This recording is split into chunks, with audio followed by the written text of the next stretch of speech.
মই ইমান দীঘলীয়াকৈ গাই নাথাকোঁ, কিন্তু তাত মোৰ ক'বলগীয়া যিটো কথা আছিলে সেইটো হ'ল যে যদিহে আজি এনেকৈ আজিৰ দিনটোক এপইণ্টমেণ্ট ডেট বুলি ধৰে তেতিয়াহ'লে কিমান লোকচান হ'ব এজন এমপ্লয়ী, চেলাৰীৰ কিমান লোকচান হ'ব। এখন মিউনিচিপালিটিত প্ৰেজেণ্ট চেলাৰী পাই আছে, এখন মিউনিচিপালিটিত যিকোনো এখন দেই, এইটো মই নামটো কৈ দিব খোজা নাই, জিনিয়ৰ এছিষ্টেণ্ট এজনে টোটেল পাই আছে বেচিক DA HR আৰু মেডিকেল মিলি দৰমহা পাই আছে আজিৰ দিনটোত 66,223 rupees 60 paisa। এতিয়া নতুনকৈ প্ৰভিঞ্চিয়েলাইজ হোৱাৰ পাছত তেওঁ কিমান দৰমহা পাব? নিউ এপইণ্টমেণ্ট হ'লে মানে 33,122 টকা পাব। 66,000 পৰা পূৰা আধা কাট হ'ব, আধা পূৰা নহয়, অলপ ইপাল ইপাল হ'ব, আধা কাট হৈ যাব দৰমহা।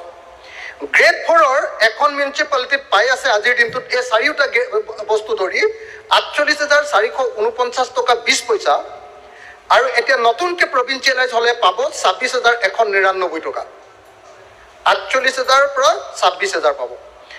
আৰু এছিষ্টেণ্ট ইঞ্জিনিয়াৰ এজনে এতিয়া পাই আছে এখন মিউনিচিপালিটিত 1,26,630 টকা 80 পইচা, আৰু তেওঁ দৰমহা পাব 70,313 টকা। 1,26,000 পৰা 70,000লৈ আহিব।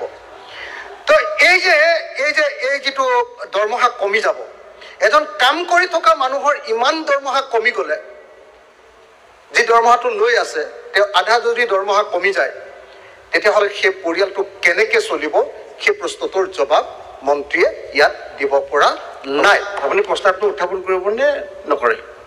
এই প্ৰস্তাৱটো উত্থাপন নকৰি মই উঠাই ল'লে মই গাদ্দাৰী কৰা হ'ব মানুহক। মই এই প্ৰস্তাৱটো উত্থাপন কৰিছোঁ আৰু ভোট নোহোৱালৈকে এইটো মই উঠাই নলওঁ। মানুহক এনেকুৱাকৈ ঠগে নেকি মানুহে? চাকৰি কৰি থকা মানুহটোক আধা দৰমহা দিয়ে প্ৰভিঞ্চিয়েলাইজ কৰিম বুলি কয় নেকি? আমি ইয়াৰ অৰ্থত এইটো ক'ব খুজিছোঁ যে এজন মানুহে মানুহজনৰ পষ্টটো কৰিব, কিন্তু পাছত মানুহজন ৰিটায়াৰ কৰাৰ পাছত আৰু সেই পষ্টটো এবলিছ হৈ যাব। এইটো কেতিয়াও কোনো পধ্যে গ্ৰহণযোগ্য কথা হ'ব নোৱাৰে। গতিকে এইটো এটা আভুৱা ভৰা এটা প্ৰভিঞ্চিয়েলাইজেশ্যন হৈছে, গতিকে এইটো আমি মানি ল'ব নোৱাৰোঁ।